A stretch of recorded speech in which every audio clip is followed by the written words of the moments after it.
In America today, more than 90% of kids use drugs or alcohol before leaving high school. The average age of first use is 12 years old for alcohol and 12.5 for marijuana, ages at which kids have no understanding of the consequences of substance use to their health and emotional development.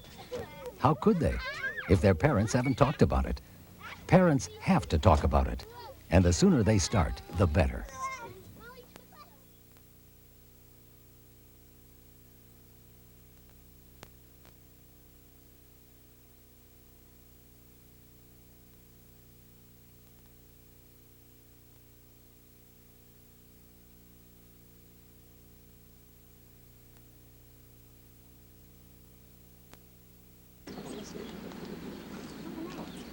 One reason for drug and alcohol use among adolescents has to do with the nature of adolescence itself. Growing up is a time to experiment, to try things out for oneself, to see what works and what doesn't, what fits and what does not. Drugs and alcohol have become a part of that process because they are available and acceptable. Adults haven't been aware enough, we haven't been active enough to prepare ourselves and prepare our children, primarily because we didn't know the problem was coming. But of course the reason kids use drugs are because they're there, and in many cases because their best friend says, hey, come on, have a joint. What, are you afraid of your mother? And if they're not prepared and they don't know what it's going to do to them, it's unfortunately become fairly natural for the kid to say, okay. You know why they don't have any money. Her dad spends it all on cocaine. Kids today know a lot more about the world than their parents want them to. But a child's view of reality is still distorted by youth and inexperience. It is the responsibility of adults to put things into proper perspective, including a proper perspective on drugs and alcohol. I think the attitudes that a parent gives to a young person about drug use and alcohol are also important. Do we think it's just a phase that kids go through, or do we think it's a dangerous process that children should not be involved with? I guess I take the latter. Are we our child's best friend, or are we their parent? You know, I've heard mothers say to me, says, my 16-year-older is my best friend. And I say, well, who's her parent? Because you sometimes can't be both of those roles. In 1979, we had 1 in 9 high school seniors using marijuana on a daily basis, 3.6 joints a day. They were stoned from the time they got up to the time they went to bed. They couldn't learn. They couldn't function. They now are in the workplace. That was 1979. Today, 1 in 20 were using marijuana on a daily basis. So we've had a significant change with that gateway drug. And what we've had from 1979 to 1985 has been a massive amount of awareness. Public education that is not education in the classroom, you do this, but educating the parents. As adults, we know that youth is a time for growth and development. So how do we convince our children that drugs and alcohol will only interfere with that process? First, we have to keep in mind the 3 principal motivations of adolescent behavior. They are to fit in, belong, be accepted by their peers, to grow up or appear grown up, mature, to focus on life in the present, to have fun. Because these motivations underlie nearly all adolescent behavior, including whether or not to use drugs and alcohol, they must learn that not using drugs or alcohol is more acceptable than using them.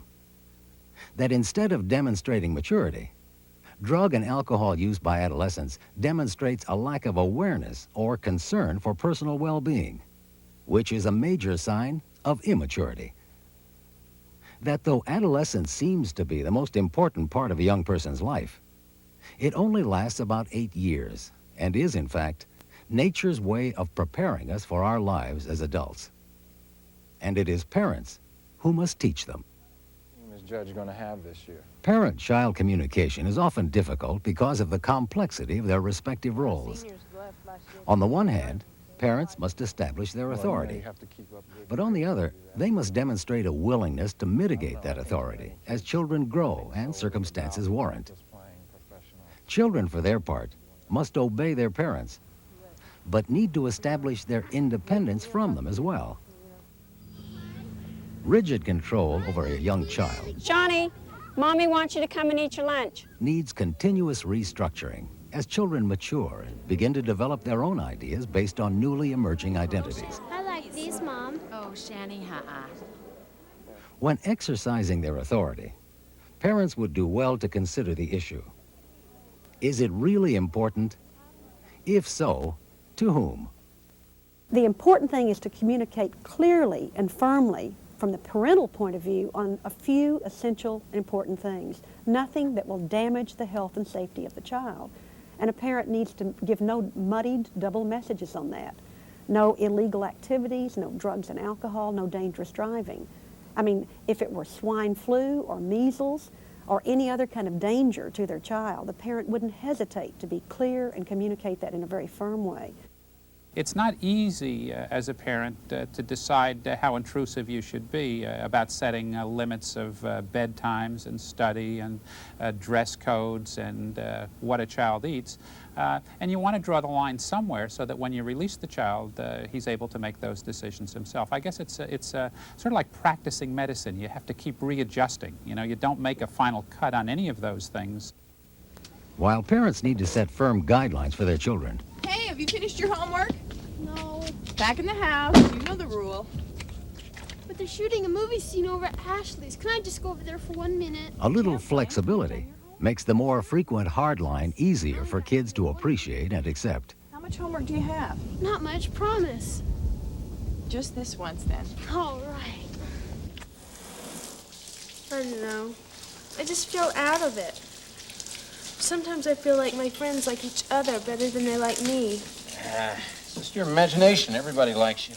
No, they don't. Honey, what, 14 years old, got your whole life ahead of you. Who cares what your friends think anyway? And who among us couldn't afford to become better listeners? I don't know. I just feel out of it. Sometimes I feel like my friends like each other better than they like me. Yeah, I remember feeling that way. You do? Did you ever feel like kids didn't like you? I mean, not like you, but like it didn't matter if you were around or not? That's the way I feel. Sort of unnecessary. We have to recognize that as youngsters begin to change in terms of glands and hormone and growth and emotions, they retreat into themselves and into their world of friends. To be bonded in with your friends makes you feel more normal and accepted at a time that you're worried about your complexion and your body odors and, you know, is my nose as cute as my best friend's, or why are my feet so big, or anything else. You have a tremendous amount of accelerating changes going on, and it is hard for a child to communicate that to their parents. It's something they don't understand that much themselves. I think a parent has to recognize that a child will go through a confusing and difficult and insecure time, and it's so important that they be there. They continue to try to talk to them. They don't worry if the kid, that your daughter goes off to the room and slams the door and, you know, turns on her stereo full blast. She's heard something that you've had to say. Kids suffer major emotional trauma over things to us that are inconsequential. What they're learning is at a different level, and they see as very serious minor insults or slurs or comments about the way they look or dress, very emotionally tied up with the business of making a good impression on their friends. And little things can be absolutely devastating for them. The business of alcohol and drugs fits, I think, in that process also. It's very easy for a child who's learned to use alcohol and drugs to use those times to seek relief in the chemical. So a parent who's willing to listen and be reassuring and supportive, and not understand sometimes what's going on. And sometimes the kids don't want to tell you what's on their mind. It's just a matter of putting your arm around them and hugging them and listening to them. Parents have to be very attentive to the moods of their kids.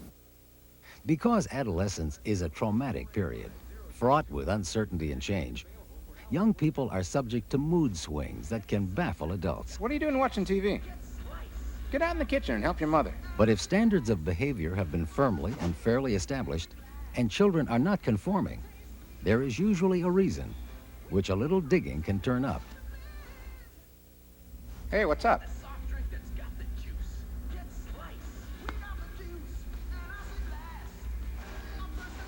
Something on your mind? Why don't you go out and help your mom in the kitchen? Then let's talk. But regardless of how hard we try, we can't hope to be perfect parents. Jody, have you cleaned your room like I asked you? Gotta go. Why do I have to remind you 50 times to do what you're supposed to do around here?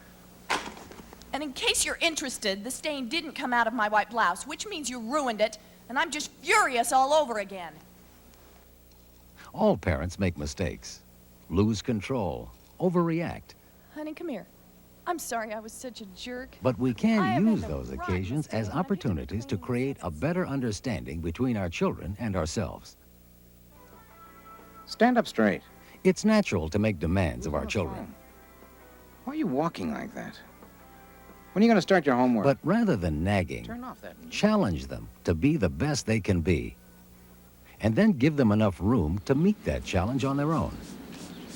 Monitor their growth by setting aside special times to talk about things that matter. If you've got a problem, let's talk about it. Promise you won't get mad. What'd you break? I cheated on that English test I got an A on. Tommy had the answers before we took it. You're mad, aren't you? A little surprised. Cheated? Didn't really mean to, it just sort of happened. Sort of happened. Cheating isn't something that just sort of happens. People have to make up their mind about it. Who are you thinking of, Sean? You told us that you aced that test. You let us feel proud of you, then you cheated. Which also means that you lied. But remember, if you want your children to be honest with you, be prepared for things you don't want to hear. I cheated on that English test I got an A on. Though parents just naturally expect a lot from their Tommy had the children, answers before we kids took it. also need to learn they can make mistakes. How's that make you feel? Bad. I just keep thinking that I let you guys down. What have you learned from it? That cheating isn't worth it. Maybe I got an A, but I don't feel good about it. You really didn't get an A, did you? What do you mean? You're gonna have to go in and tell your teacher what you did. But I told you. And I'm glad you did. But you're mad. I'm not mad. I realize we all make mistakes. I'm satisfied you've learned from this one. Then why have to go in and tell Mrs. Camfrey? Because part of making mistakes is accepting the consequences. She gave you an A because she thought you earned it. You've got to go in and tell her that you didn't. And why? While pointing out that mistakes are a valuable part of the learning process, parents should also point out that each of us is responsible for his own actions. And it's a responsibility we must learn to accept. If she decides to give you an F, that's the price you'll have to pay.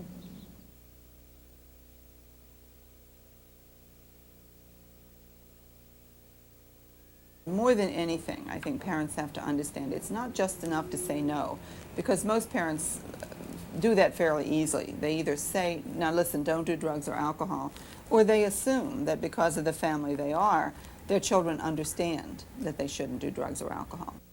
You need to start a prevention campaign at a very early age. And I think 5, 6, 7-year-olds they're old enough. You know, the government in its infinite wisdom said you can't talk to young people about drugs until they get to be 12 years of age. Never mind, the average age of first use may be 12, 12 and a half. Educate your children. Make it your primary responsibility to help your children understand what drugs are and what they do. And with that knowledge and your support, it will give them a better chance of saying no. Junior high now? Though parents need to let their children know that drug or alcohol use by kids is unacceptable, You know the rules. No drug or alcohol use by you or your sister while you're living under this roof. they need to talk about why. There is not a single thing known today about marijuana that wasn't known in 1974. It crosses the placental barrier. It affects a developing embryo. It is fed out of mother's milk into a baby, and a baby can actually get high because the delta-9, the most active component, is in its pure state, stored in the milk. It affects the central nervous system. It affects the reproductive system. It affects the immunological system. It affects biological development. It affects the thinking process. It affects depth perception of the eye. It affects anything that a normal human being must do to perform in a complex society.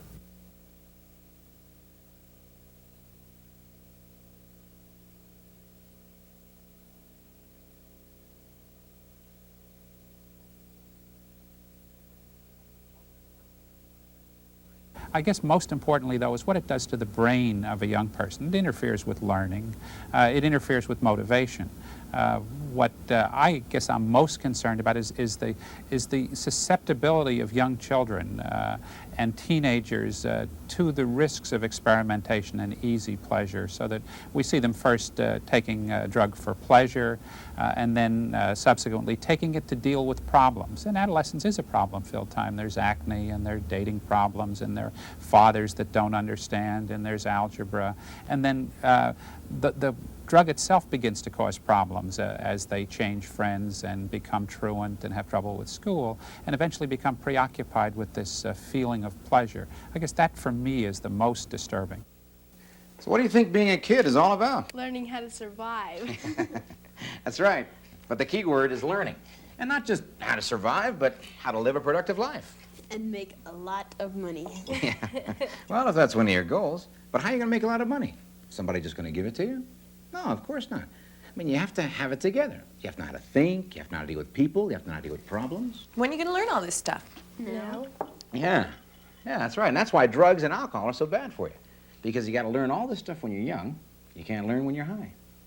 And if you're not learning, you're not growing. And who wants to stop growing when they're still a kid? Not me. That's right. Jimmy's brother says he thinks better when he's high. Oh, tell him to write down what he's thinking the next time he's high and let you see it. Then you can be the judge. My first reaction to a young person is, if you think that you can smoke marijuana and you're learning better, try playing Pac-Man when you're high and compare that to your score when you're not high. That'll teach you quicker than anything else. But all my friends are doing it, and if I don't do it, they're going to think something's wrong with me. Get some new friends. I don't want new friends. I like the friends I have. But they won't be your friends if you don't smoke pot. They don't see anything wrong with it. Sounds like you got a problem. Mom, it's so hard. Of course it is, honey. It's called growing up. It means learning to deal with boys, friends, a new body, sweat under your arms. The next time your face is going to break out. Do you think you need more problems? Oh, right. Well, I think that's what you should tell your friends. Adolescence is tough enough without drugs and alcohol. But Melissa says it makes you forget about your problems. Maybe while you're high. But when you come back down, your problems are still going to be there. One of the things we have to remember about young people is they learn by experimentation, that they have to try and involve themselves in a certain amount of error along the way. We're worried about some of the errors, like pregnancy and drug use, but other errors are normal, and we have to support kids through a very difficult time. That's how they learn.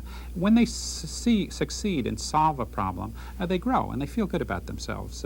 It's nice to get through a puzzle and get to the end of it.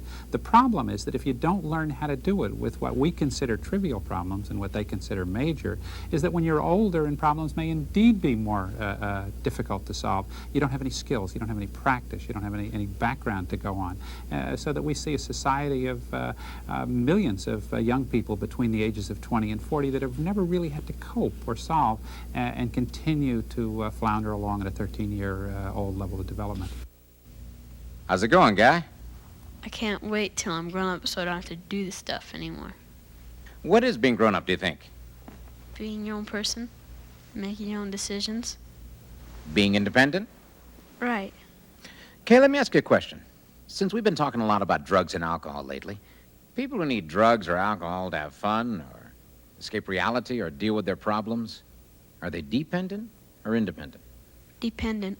Yeah, and that's the opposite of independent. So, growing up, is that learning how to use drugs or learning how to live without them?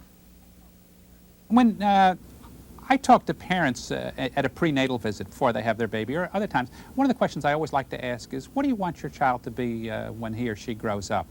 And the answer I get distressingly frequently is, I really don't care so much what he becomes as long as he's happy. I think that that's a root of some of our difficulty, is this business of needing to be high all the time, of not willing to postpone gratification.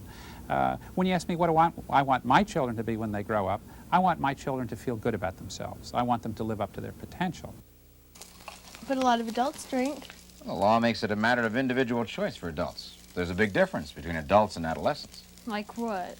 You want to be 5'4" for the rest of your life? Baby soft cheeks? No. Baby soft cheeks. Of course not. You're both still in a process of growing. The chemical changes that have to take place to form breasts and hips, and make your beard grow, make your voice change. Just getting started.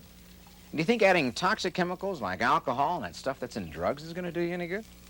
Think of doing a chemistry experiment. If you do it the same way every time, are the results going to be the same or different? Same. What if you add a new chemical? Alcohol and drugs are powerful chemicals, guys. They have a powerful effect on young bodies. If you don't believe me, look at some of the Stonies you know. I mean, their chemistry experiment isn't exactly turning out the way it was supposed to. Our laws make good sense. They're based on the vulnerabilities of the young. That we know that marijuana does interfere with puberty. The energy and sex hormones that develop muscles and strong bones in a young boy are put at risk by a youngster who accumulates marijuana in their system. The loss of testosterone means a boy's voice may not entirely change, or his biceps may not fill out, or his shoulders be as broad. These are very real concerns. It doesn't happen to every kid, but it can happen to any kid, because at that time the healthy production of hormone, the normal surge of sex and energy hormones, if anything interferes with that, you're dealing with a complex and unpredictable time of biological development. Think about when a boy's voice changes. Can you predict when that's going to happen? Do we know what happens if the system is full of marijuana chemicals and there's not as much of a hormone level at that time? Is it a chance a child wants to take, a teenage boy, or their parents, with the healthy development of their body?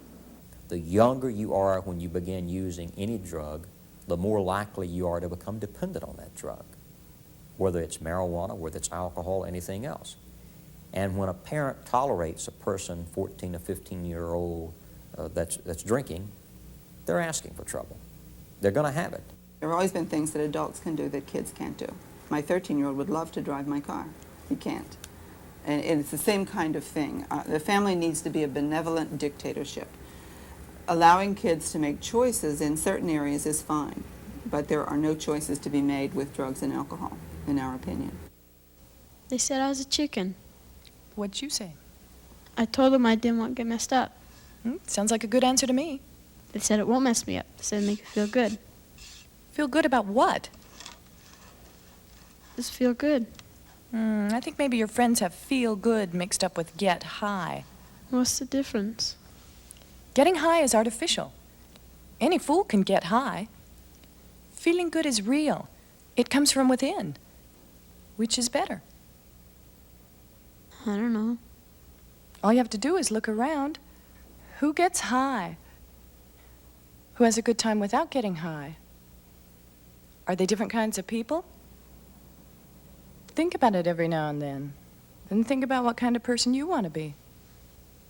It is very possible to be a permanent adolescent. It's a situation we're seeing more and more of. That casual joint every now and then removes a very real part of growing up. And for most kids, that's how to love, how to dislike, how to figure out who's insincere and who's true. That can only be learned by an intact young person. In the same way as you don't learn how to shoot a basketball, play the piano, or solve your algebra problems if you're intoxicated. But she says, how do I know it's bad if I've never tried it? Does a jury have to witness a crime to convict a criminal? No. What do they do? Look at the evidence. Okay, what's the evidence on kids and marijuana? What you've read or what your friends tell you? Why all of a sudden do we have diseases now that are affecting the immunological system at a much earlier age?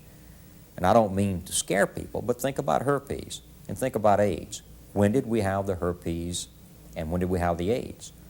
And what drug is very tightly associated with that? You will find that if you have herpes and you are a regular user of marijuana, you quit smoking marijuana, that active herpes case will go into remission much faster. If you have herpes and you're in remission and you can smoke marijuana, it will come out of remission. You look at the AIDS. If you look at all the people that have problems with AIDS, you will find that most of those people, greater than 75%, are heavy marijuana users. Okay, let's look at it this way. When you're high, you're not really yourself. And you not only run the risk of doing or saying things that you'll be sorry for later, but you're not really learning how to act around other people. Haven't I heard you and Melissa say that Chrissy doesn't know how to act around boys? Yeah. Yeah, see, those are the kind of things you're supposed to learn when you're young. You can't learn if you're loaded. But I'm just talking about having fun. I know. Sweetheart, there's nothing wrong with having a good time, as long as it's harmless. But you see, getting high isn't harmless. It's being out of control, and being out of control can be dangerous. More than that, just isn't cool. Honey, youth is a time to learn how to get control of yourself, not lose it. We're asked quite frequently what kind of youngster gets into drugs, and there is no typical profile, but we have interviewed about 200 young people who were in treatment to find out what was their background, was there anything different about them, and basically there really isn't. They're everyone's kids. 60%, for instance, of the kids we interviewed were from families with median incomes of $40,000. They had used marijuana, PCP, alcohol, cocaine. The average beginning age was 12. And some of the things that they got into while they were into drugs are truly frightening. And these are just average American kids who the only thing different about them is that they did do drugs. Most had used 2 years before their parents were aware. 95% of these youngsters, who by the way ranged from 11 to 17 years in age, 95% had committed misdemeanors, 68% had committed felonies, very serious crimes, and most of them were undetected. 75% of the boys burglarized houses, 81% of the group were runaways, 33% of the girls burglarized, and 97% of the whole group shoplifted. They all committed vandalism. Now, I think we can see from this profile and these series of statistics that if we could pull drugs and alcohol out of these kids' lives, we could pull out a lot of other problems as well. If drugs are so bad, how do people like to do them? Drugs give people a lift, at least for a little while. What's wrong with that? Well, the effect doesn't last. Worse than that, your body has to pay a price. What do you mean? Come here. Let me show you. Okay. Let's say you're here. You get high on cocaine, for instance, and you're here. You stay there forever? No, you come down. Yeah. To where you were before? Yeah. No. Lower. See? That's the price you pay. If you keep using the drug, well, the price starts to go up. The highs aren't as high, lows get lower. Eventually, you wind up using the drug just to feel normal. But that doesn't happen on every drug. It does to one degree or another. Because there's no such thing as a free lunch. You ever heard that expression before? It means you don't get something for nothing. That's right. It's a fact of life. But a lot of rock stars and movie stars do drugs. Yeah, anybody can do drugs. And some people get away with it for a while. Nobody gets away with it for very long. I think that the child who begins to experiment with any psychoactive drug does not do it with the intention of losing control. I have a friend my age who wants to give up cigarettes, for instance, and started with exactly that thing, that she was going to quit once she knew she couldn't quit. Sort of backwards reasoning. It's an insidious process that begins very slowly, and you are lured in at different speeds to what we call chemical dependency, and then escape becomes very difficult.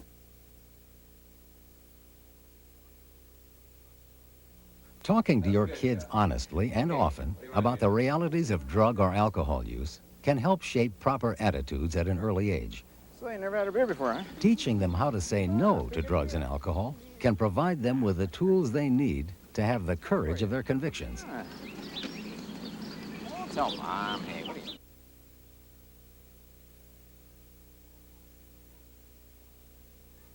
We have some beer. Do you want some? No, I've got to go to my piano lesson. I don't want to. Come on, it won't hurt you. I don't want to. What, are you afraid? I don't want to. I'll have to think about it. Are you going to Kevin's party? No, Molly and I are going to a show. I have a right to say no. Want to go smoke a joint? Wait till you get on your math test. I've already decided not to. How come you smoke pot so much? You know it can cause lung cancer.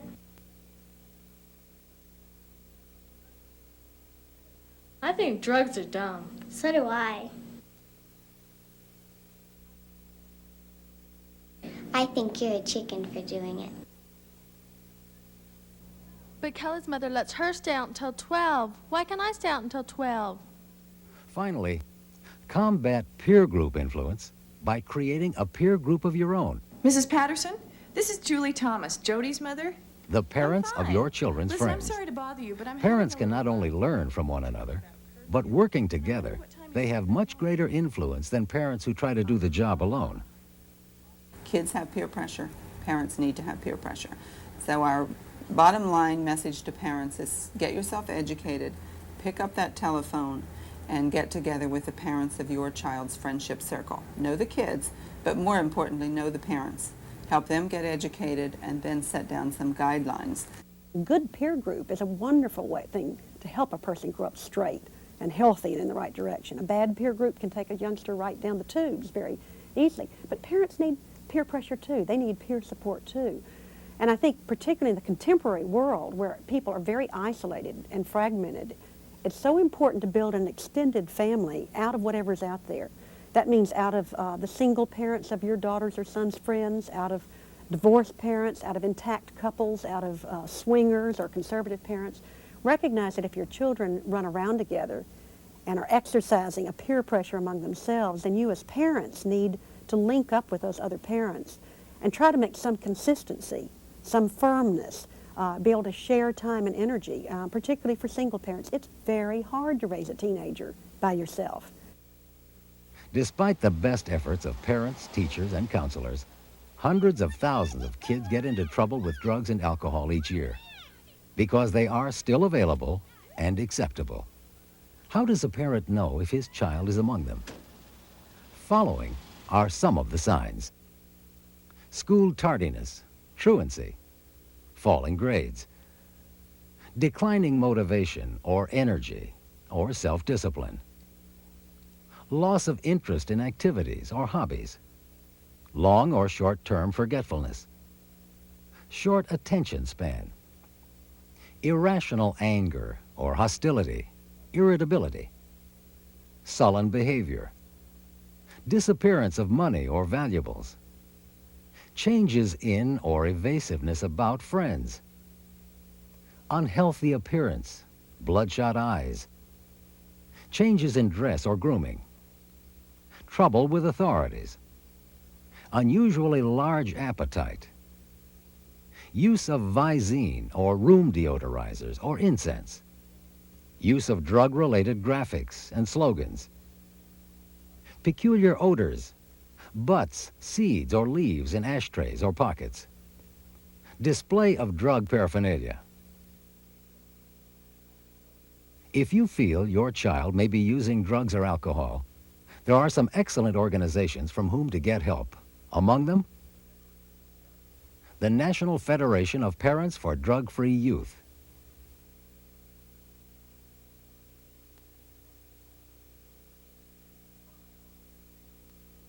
Pride,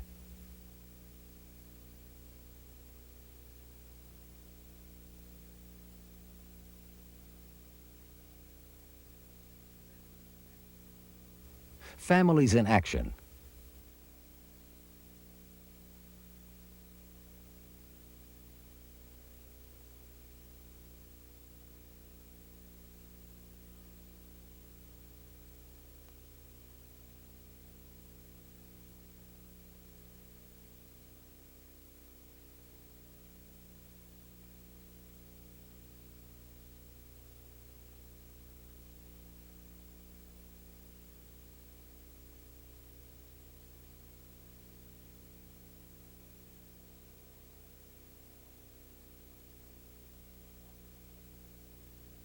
Probably the central theme of what the parents can do, number one, is educate themselves, and there's some easy reading to do that. Number two is make a firm stand in the family, let everybody in the family know exactly where you stand on drugs. Number three is give some alternatives. Make a decision that the kids are going to go on the vacation with the family. They're going to go to the beach or do something. Number four, I think the parents have a right to look in their kids' room. And one of the things that kids do is they hide stuff.